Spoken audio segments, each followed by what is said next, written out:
Hi! Welcome to my channel. So, ఈరోజు మన ఛానల్‌లో వచ్చేసి చికెన్ పలావ్. సో, బిర్యానీ ఉంది. చాలా చికెన్ రెసిపీస్ ఉన్నాయి. చాలా వెరైటీస్.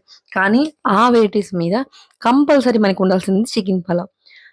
చాలా బావుంటుందండోయ్! ఒక్కసారి ట్రై చేసి చూడండి. ముక్కలు గూడా మంచిగా నోట్లో పెట్టుకుంటే మెత్తగా అయిపోయేలాగా ఉంది. అంత మంచిగా ఉడికినాయి ముక్కలు గూడా.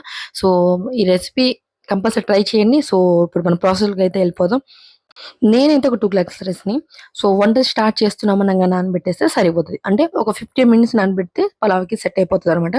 హోల్ గరం మసాలా ఇదైతే కంపల్సరీ ఉంచుకోండి. దాల్చిన చెక్క, లవంగం చెప్పాను గదా! హోల్ గరం మసాలా ఉండాలా. అండ్ ఘీ, నెయ్యి ఈక్వల్ క్వాంటిటీలో ఉండాలనమాట. ఒక ఉల్లిగడ్డ దాన్ని సన్నగా తరిగేసి ఒక గిన్నె పెట్టుకొని మనం ఎంత ఆయిల్ తీసుకున్నాం, ఎంత ఘీ తీసుకున్నాం ఈక్వల్ క్వాంటిటీలో ఉండాలా. నేను 2 స్పూన్స్ ఘీ తీసుకుంటే 2 స్పూన్ ఆయిల్ తీసుకోండి. అప్పుడు సమానంగా ఉంటుంది ఈక్వల్ క్వాంటిటీలో. ఇలా హోల్ గరం మసాలా యేసుకుంటే ఏంటంటే మసాలాలు తక్కువేస్తాం కాబట్టి, ఈ ఫ్లేవర్ అనేది అన్నీ పలావ్‌లోకి పట్టేస్తది. అప్పుడు చాలా కమ్మగా అనిపిస్తది. మసాలా ఏమి ఎక్కువ ఏయలేదు. కొంచెం లైట్‌గానే ఏసాననమాట. సో, కంపల్సరీ ప్రాసెస్ అంతా కంపల్సరీ మీడియం ఫ్లేమ్‌లో చేసుకోండి. ఉల్లిగడ్డ ఏసేసుకొని మంచిగా గోల్డెన్ కలర్ వచ్చేంత వరకు మంచిగా ఫ్రై చేసేసుకోండి. ఎందుకంటే పలావ్ మాడిందనుకోండి టేస్ట్ అనేది పోతది. కాబట్టి కొంచెం మీడియం ఫ్లేమ్‌లోనే దగ్గరుండి ఆనియన్స్ అనేది మగ్గేలాగా చూసుకోండి. ఆలోపు చికెన్ కూడా కడిగేసుకొని పక్కన పెట్టి కొంచెం మీడియం ఫ్లేమ్‌లోనే ఆనియన్స్ అన్ని మగ్గబెట్టుకోండి. ఒక గుప్పెడు కరివేపాకు కూడా వేసేసి ఫ్లేవర్ చాలా డామినేట్ చేస్తది. కొద్దిగా వేసుకొని సెట్ అయిపోతాయన్నమాట. అవి కూడా కొంచెం మంచిగా ఫ్రై అయ్యేలాగా చూసి తీసుకోండి. అండ్ ఫ్రెష్‌గా అల్లం వెల్లుల్లి పేస్ట్ పెట్టిందుంటే అది వేసుకోండి. లేకపోతే మీరు స్టోర్ చేసుకున్నదన్నా పర్లేదు. అవి ఒక 2 స్పూన్లు వేసేసుకోండి. ఇవి కూడా మంచిగా ఆయిల్‌లోనే మగ్గబెట్టుకోండనమాట.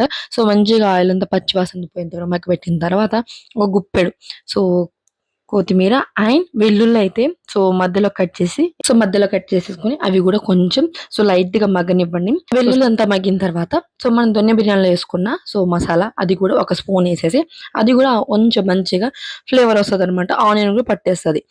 అలా కొంచెంసేపు ఒక 2 సెకండ్స్ అలా ఫ్రై చేసిన తర్వాత కొంచెం మగ్గినప్పుడు కొంచెం మీడియం ఫ్లేమ్‌లో చేసుకోండి. అప్పుడే రెసిపీ అనేది చాలా మంచిగా కుదురుతదనమాట.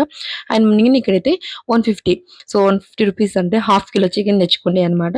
చికెన్ రేట్ కూడా మంచిగా తగ్గి ఉండే. మంచిగా పలావ్‌లో చికెన్ ఫ్రైలు అలా చేసుకొని తిన్నా చాలా బావుంటుందనమాట. కూరగాయల రేట్ కూడా అంతే ఉన్నాయిలెండి. ఒక్కొక్కటి 50 రూపీస్ అలా ఉన్నాయి. టమాటాలు మరీ అండి 100 రూపీస్ ఉందనమాట. ఈ చికెన్ అంతా యేసేసి ఆ మసాలా అంతా చికెన్ పట్టేలా కాసేపు మంచిగా కలిపేసుకోండనమాట. ఒక 2 నిమిషాలు కలిపిన తర్వాత మనం ఏం చేయాలంటే బియ్యం నానబెట్టుకుంది. మనం వాటర్ ఎంత క్వాంటిటీ కావాలని కూడా పక్కన పెట్టేసుకోండి. చికెన్ అనేది చాలా అంటే చికెన్‌లో ఉన్న వాటరు ఆయిల్ సెపరేట్ అయ్యేంత వరకు మంచిగా మగ్గబెట్టుకోండి ముక్కలన్నీ. మగ్గబెట్టుకున్న తర్వాత రుచికి తగ్గట్టు సాల్ట్ అండ్ ఒక హాఫ్ స్పూన్ పసుపు అది కూడా వేసేసి మంచిగా ముక్కలన్నిటిగా కలిసేటట్టు మంచిగా కలిపేసుకోండి. ఉప్పు, కారం ఏమున్నా ఇప్పుడే అడ్జస్ట్ చేసుకోవడం బెస్ట్ అనమాట. ఉప్పు ఎంత సరిపోయింది అంటే ఇక్కడ ఒక స్పూన్ వేస్తే తర్వాత ఒక స్పూన్ వేస్తే 2 స్పూన్ అనేది కరెక్ట్‌గా సరిపోతుందనమాట 2 గ్లాస్ రైస్‌కి. ఇలా ముక్కలన్నిటికి పసుపంతా పట్టేలాగా ఉప్పు, పసుపు మంచిగా కలిసేలాగా కలిపేసుకోండి. కొంచెం ఒక 2, 3 నిమిషాలు కలిపేసుకుంటే సెట్ అయిపోతదనమాట. ఆలుపు బియ్యం నానుతది. చికెన్ కూడా ఉడికిపోతది. 50% ఉడికింది అనిపించినప్పుడే మనం వాటర్ అనేది యాడ్ చేసుకుంటే సరిపోతదనమాట.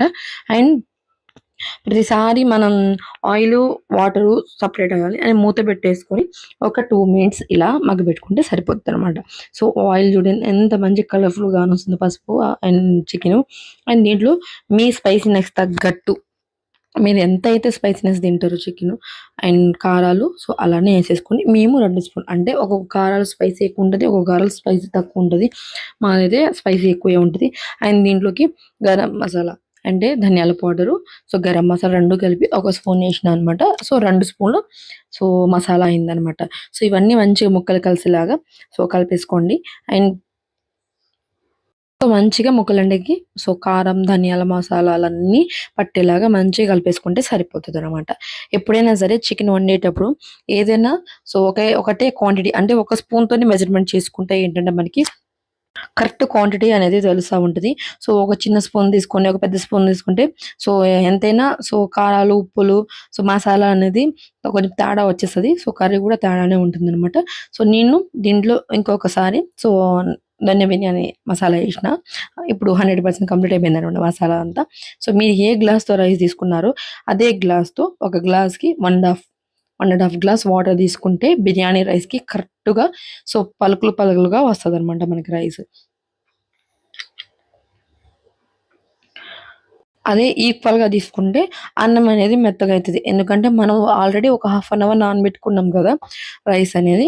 సో, కాబట్టి మనం ఎంత వరకంటే 1 ½ గ్లాసే వాటర్ తీసుకోవాలి. సో, 2 గ్లాస్‌కి 3 గ్లాస్ వాటరే తీసుకుంటే మనకు కరెక్ట్‌గా సో, అన్నం గూడా మంచిగా ఉడుకుతదనమాట పలావ్ గూడా. సో, మనం నార్మల్‌గా రైస్‌కైనా సరే నార్మల్ రైస్‌కైతే నానబెట్టుకుంటే పర్లేదు. అలా డైరెక్ట్‌గా ఏసి 2 గ్లాస్ వాటర్ కంపల్సరీ తీసుకోవాలి. సో, మనం తీసుకునే ఏ క్వాంటిటీ అయినా సరే కరెక్ట్ కొలతలతోనే తీసుకోవాలి. అండ్ ఉప్పు అడ్జస్ట్ అయిందా లేదా అని చూసుకొని అండ్ ఉప్పు సరిపోయిందా లేదా చూసుకుంటే సరిపోతదనమాట. అండ్ ఉప్పు అయితే కొంచెం తక్కువే ఉండే అది గూడా ఏసేసిన. కొంచెం టేస్ట్ చూస్తున్నా మసాలాలు, కారాలు అండ్ ఉప్పు అన్నీ సరిపోయినాయా లేదా అన్నట్టు కొంచెం డౌట్ వచ్చుండే. చూసుకున్నా. కరెక్ట్‌గా సెట్ అయిందనమాట ఉప్పు మసాలాలన్నీ. మంచిగా పలావుకి పట్టేసినాయి. అండ్ దీంట్లో మనం నానబెట్టుకున్న బియ్యం గూడా ఏసేయండి. అండ్ కొంచెం వాటర్ ఉన్నా పర్లేదు. సెట్ అయితదనమాట. అండ్ ఇదైతే మీడియం ఫ్లేమ్‌లోనే మొత్తం కుక్ చేసుకోండి ఈ పలావ్ అంతా. చాలా బావుంటుంది.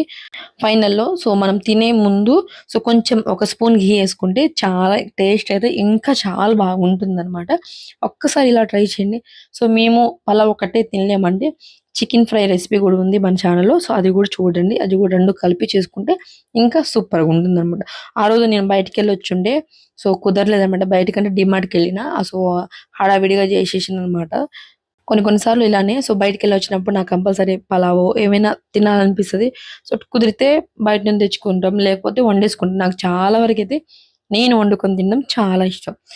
కొన్ని కొన్ని సార్లు తప్పదు. కొన్ని సార్లు అడ్జస్ట్ చేసుకుంటే సరిపోతదనమాట. అండ్ మూత పెట్టేసుకొని ఒక 3 మినిట్స్ ఇలానే ఉడకబెట్టుకోండి. అప్పుడు బబుల్స్‌గా వస్తున్నాయి కదా! వాటర్ అంతా. ఇలా కలిపేసుకోండి. అంటే ఎక్కువగా మరీ కలిపేయండి రోజు. డైలీ అన్నం వండి ఇలా కలిపేసుకోకండి.